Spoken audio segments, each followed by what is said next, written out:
I never thought it would come to this. I mean, you never really expect war to begin in your own backyard. But that's exactly where mine started, beside a koi pond I built with my bare hands and more heart than anyone will ever understand. My name is Sarah Maddox. I live in a restored colonial farmhouse tucked away on Sycamore Lane, just outside of Lexington, Kentucky. The kind of place where the air still smells like honeysuckle in the spring.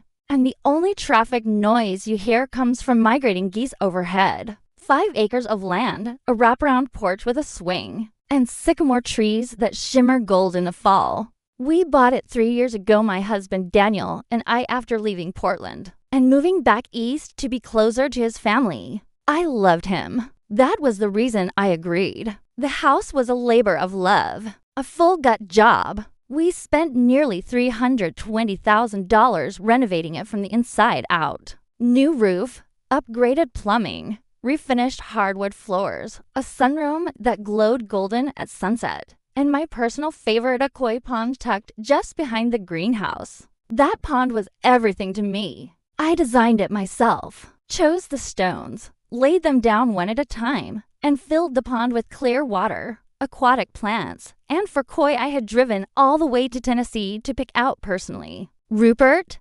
Isabel, Mango, and Fleet. Each one had a personality. Rupert was the leader, slow-moving but proud. Mango darted like lightning. Isabel and Fleet always swam side by side. That pond was peace, ritual, and memory all in one. A place I went to heal. And then came Amanda, Daniel's sister, his only sibling. A whirlwind in high heels with a history of broken marriages, impulsive decisions, and a magnetic talent for drawing chaos wherever she went. This time, it was a divorce from husband number 2, a man in real estate or crypto, depending on which version of the story she told. And like a bad penny, she turned up on our doorstep with 2 overstuffed suitcases, an emotional support chihuahua, and the promise that it would be just for a couple of weeks. I didn't say no. I could have. I probably should have. But I didn't.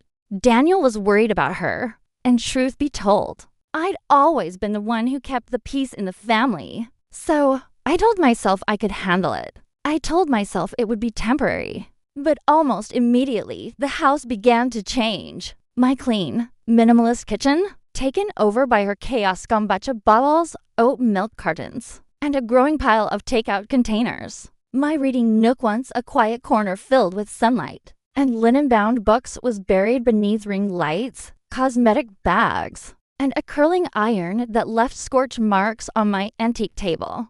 Her dog peed on the rug twice and barked at the koi every morning like it was some kind of game. Still, I bit my tongue. I kept smiling. I watered my plants. I took long walks. I reminded myself that it was only temporary. Until the Saturday that shattered everything. Daniel was in New York on business, and I was in the greenhouse trimming back my lavender plants. The sky was a soft blue, and the hum of cicadas filled the air. For once, things felt still, quiet. Then I heard it. A splash. Then another, followed by shrieking laughter. It wasn't joy, it was that exaggerated, artificial sound some women make when they want to be heard across a social media platform. I set down my shears and stepped outside. There she was, Amanda, standing on the edge of my koi pond in a silk robe, barefoot and laughing into her phone. She was kicking at the water with one leg like it was a shallow pool at a beach resort. Her other hand held her phone high in the air, angled for the perfect shot. I saw the glint of filters, the wide-eyed expression she used for Instagram stories. But I didn't focus on her. I focused on Rupert floating belly up, and Isabel barely moving in the shallows. For a second, I couldn't breathe. It felt like someone had pressed pause on the entire universe. Amanda noticed me then. Or maybe she already had. Maybe she just didn't care. Oh my God, Sarah, she giggled, still holding the phone. Your fish are so sensitive. It's just water. She laughed again, as if she'd told a joke. As if that pond, those lives, meant nothing more than a backdrop for her next string of digital validation. I didn't scream. I didn't cry. I just turned around and walked back into the greenhouse. My hands were shaking. I couldn't feel my fingertips. But I picked up the small shovel I'd been using to rake up rosemary, and I dug a small grave behind the greenhouse beneath the old oak tree where the sun hit in the late afternoon. I wrapped Rupert in a soft linen cloth and placed him gently into the earth. I didn't tell Amanda she'd killed him. I didn't tell Daniel either. Not that night. Instead, I sat in the sunroom, wine glass in hand, staring at the pond. Isabel barely moved. Mango and Fleet hovered near the rocks, unsettled. The surface of the water, once so calm and clear, rippled with the memory of her laughter. That was the night I stopped being quiet, because I realized something that evening, something Amanda had forgotten. I may be patient. I may be kind. I may be the one who fills the fridge and remembers birthdays and says it's fine when it's not. But I am also a woman who builds things, who tends to life with both hands, who makes a home. And I am not the kind of woman you cross lightly. Grief, when you swallow it long enough, hardens into something heavier. It morphs into anger, not loud, furious anger, but the slow-burning kind that simmers beneath every breath. That's what I felt after burying Rupert, alone, beneath the oak tree behind the greenhouse. I sat on the back porch that night wrapped in Daniel's flannel jacket, staring into the darkness as if it owed me answers. The crickets hummed their familiar chorus. The wind moved softly through the trees, and still.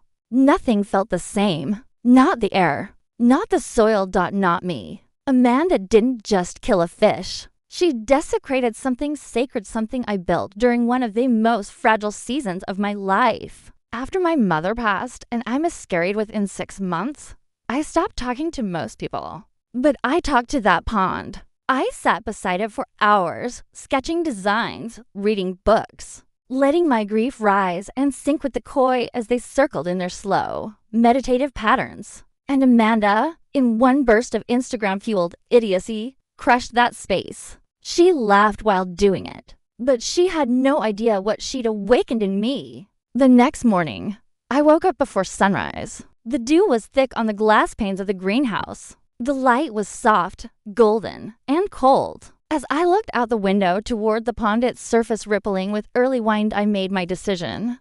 I wouldn't confront her. Not yet. No dramatic screaming match. No emotional plea. Instead, I'd do what women like me have always done.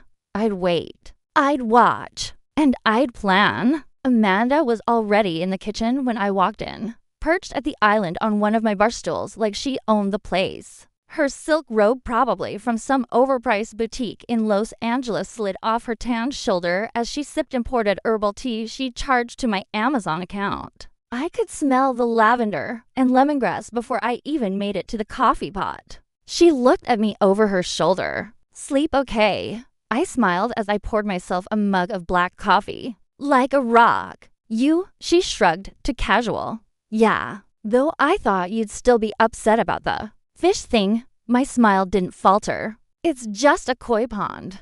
That was the first lie I told her that week.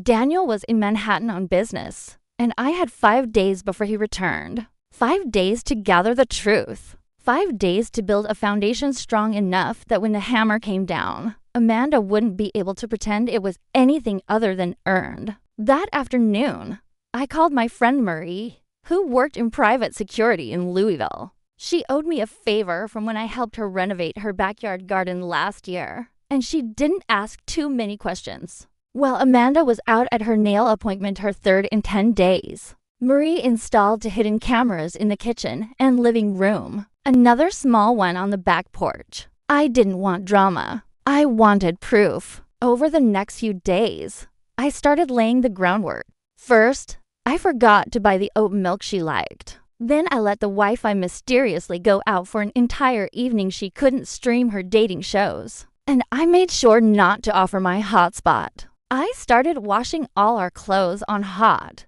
even her delicate things. When she complained, I apologized sweetly and suggested she do her laundry by hand in the utility sink if it mattered that much. She didn't notice what I was doing, or if she did, she didn't care. She thought she'd won. Amanda spent most of her time on FaceTime calls with men I'd never met, always tilted toward the best lighting, always laughing too loudly at things I couldn't hear. But the cameras heard everything. They heard her calling my home tragically rustic and saying, Sarah's one scented candle away from becoming a Pinterest widow. They recorded her giggling as she described how ripping off her robe and kicking water at the fish was the most spontaneous thing she'd done in weeks. She didn't know I was watching her the way I once watched the koi, with care, with stillness, waiting for her to make the wrong move. By Thursday, I had hours of footage, 3 pages of transcribed comments,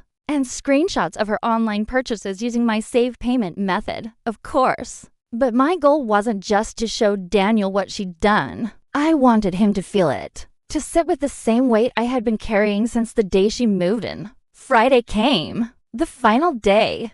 Daniel texted me that morning from JFK. Boarding now, miss you. Want me to grab anything from the duty-free shop? Nope, I replied. Just your appetite. Amanda was in the guest bathroom for hours that afternoon, curling her hair and trying on different outfits. I heard the floor creak beneath her heels. I caught a whiff of her perfume, expensive, sharp, and fake, floating down the hallway. At one point, she stepped out into the living room holding 2 dresses, asking, Do you think this top makes me look too LA? I didn't miss a beat. Only if you're trying to convince someone you're not in Kentucky. She laughed like I was a pet she'd trained to bark on cue. You're funny. You should post more. I smiled again. That same one I'd been practicing all week. At 6:03 p.m., Daniel walked through the door, suitcase in one hand, takeout bag in the other. He looked tired, but his eyes lit up when he saw me. Amanda practically leapt across the room and wrapped herself around him like she was auditioning for a soap opera. Daniel, she squealed, voice syrupy and high. He looked at me over her shoulder, confused. I gave him the smallest nod. Dinner was quiet at first. I'd cooked his favorite bourbon chicken, garlic mashed potatoes, and roasted carrots with thyme from my garden. The candles flickered. Amanda dominated the conversation, as usual, regaling him with stories about her horrible ex and her new spiritual journey. I played the part of the supportive wife, the gracious hostess. Until dessert, I reached under the table and slid a flash drive across the tablecloth. Daniel blinked at it. What's this? I met Amanda's gaze, finally letting my smile fade. Just a few things you might want to see before you extend your sister's stay another week. She went pale. Her fork clattered on her plate. I didn't say another word, because koi ponds may look calm on the surface, but below, they remember everything. And so do I. Daniel stared at the flash drive like it had suddenly grown teeth. He didn't say a word. The dining room, once glowing with soft candlelight and the rich smell of roasted thyme, felt colder. The fork in Amanda's hand hovered midair, her fake lashes blinking a little too fast. She gave a short, nervous laugh, trying to cut the tension like she always did with performance. Okay, she said, her voice higher than usual. What is this? Some kind of die truth bomb? Arts and crafts sabotage?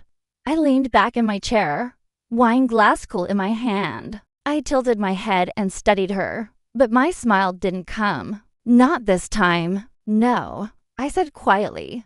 Just reality. You should try it sometime. Daniel pushed back from the table. He looked at me, looked at Amanda, then down at the flash drive again before excusing himself. I'll go watch it in the study, he said, his voice low, careful, like he already suspected what he was about to see. Amanda laughed again, but there was a tremor under it this time. God, Sarah, you're so dramatic. You could have just talked to me instead of whatever this is. I didn't answer. I just picked up the plates and took them to the kitchen. I didn't need to see her squirm. I'd seen enough of her over the past 3 weeks to last a lifetime. She followed Daniel down the hall like a dog chasing a scent. I stayed behind and rinsed the dishes slowly, methodically, as if the rhythm of soap and water could wash away the bitterness I felt. I could hear the soft creak of the office chair through the wall. Could almost picture Daniel slotting the flash drive into the laptop, pressing play, and watching his sister reveal herself in high definition. Amanda had always known how to twist Daniel around her finger. She cried just the right amount, laughed just a little too loudly, wrapped herself in drama like it was cashmere. But what she didn't know was this. I had been watching for weeks. With cameras, yes, but also with the eyes of someone who had been dismissed one too many times. I knew she'd gone into our bedroom while I was in the garden. Knew she'd borrowed one of my grandmother's rings, the vintage emerald one, and paraded it on Instagram like it was hers. I had the footage. I had the timestamps. I even had the video of her putting it on and saying, if she notices, I'll just say it rolled under the dresser. I gave her rope, and she hanged herself with it.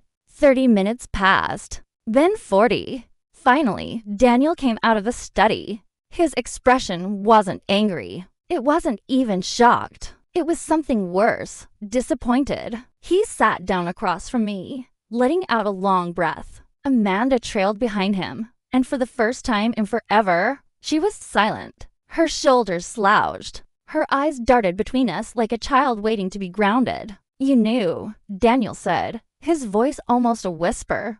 I nodded. From the moment she laughed while Rupert died, he rubbed his forehead, elbows on the table.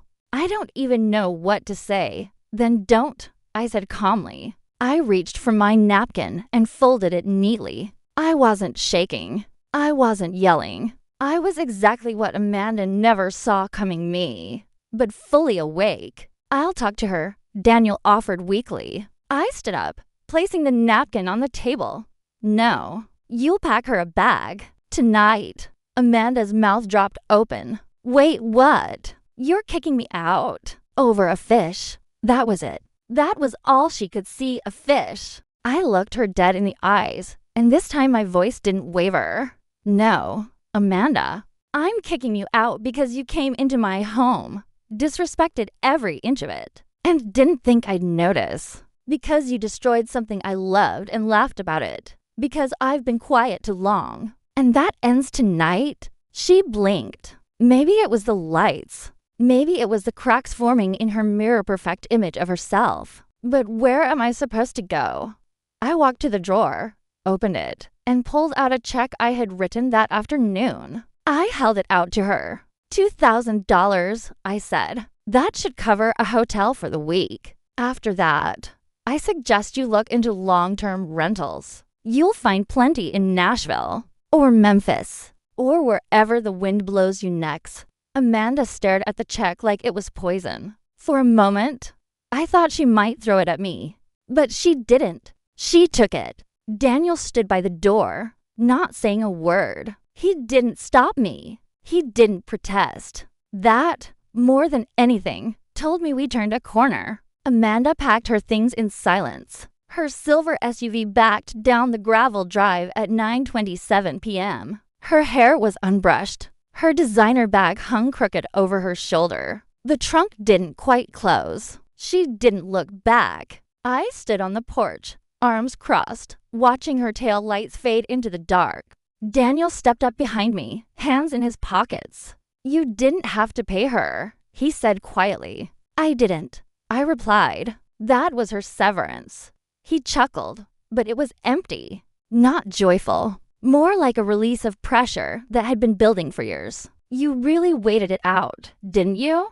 I turned to face him, letting the porch light catch the edges of my expression. For once, I didn't try to look composed. I let the truth sit on my face. I let her underestimate me. That's her problem. She's not the only one who knows how to perform.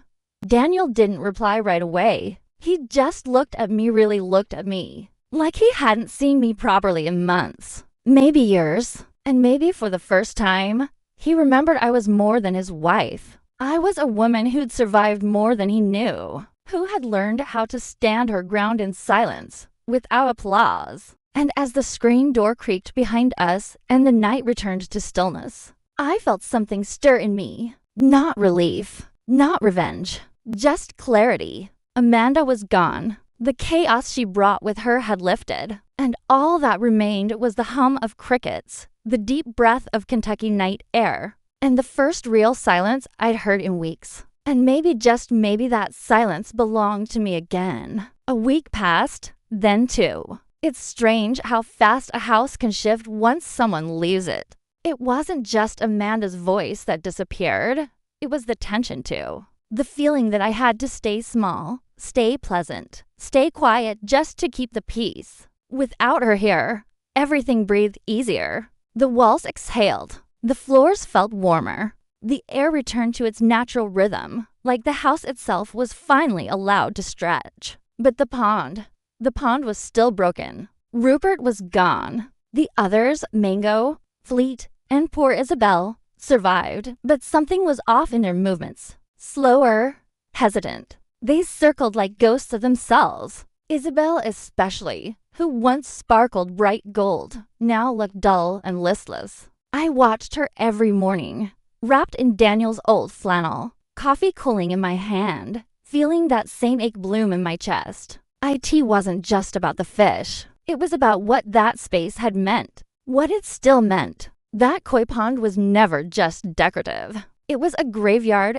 and a sanctuary and a journal, all at once. After my miscarriage, when I couldn't find words for anything, I built it stone by stone. After my mother died, I used to sit by it and trace circles in the water, just to feel like time hadn't stopped completely. That pond had seen the worst of me and held it. And Amanda, in a single careless act, had cracked it open like it was nothing. So I made a call. His name was Weston Dean, a soft-spoken aquatic landscaper out of Asheville, North Carolina. I found him through a friend of a friend, the kind of man who didn't blink when I told him I wanted the pond rebuilt, but deeper, more protected, and more private than before. It needs to be something no one can just walk into, I told him. Something that doesn't invite intrusion. He nodded as he sketched blueprints on his iPad. Something sacred, he said. Exactly. He wasn't cheap.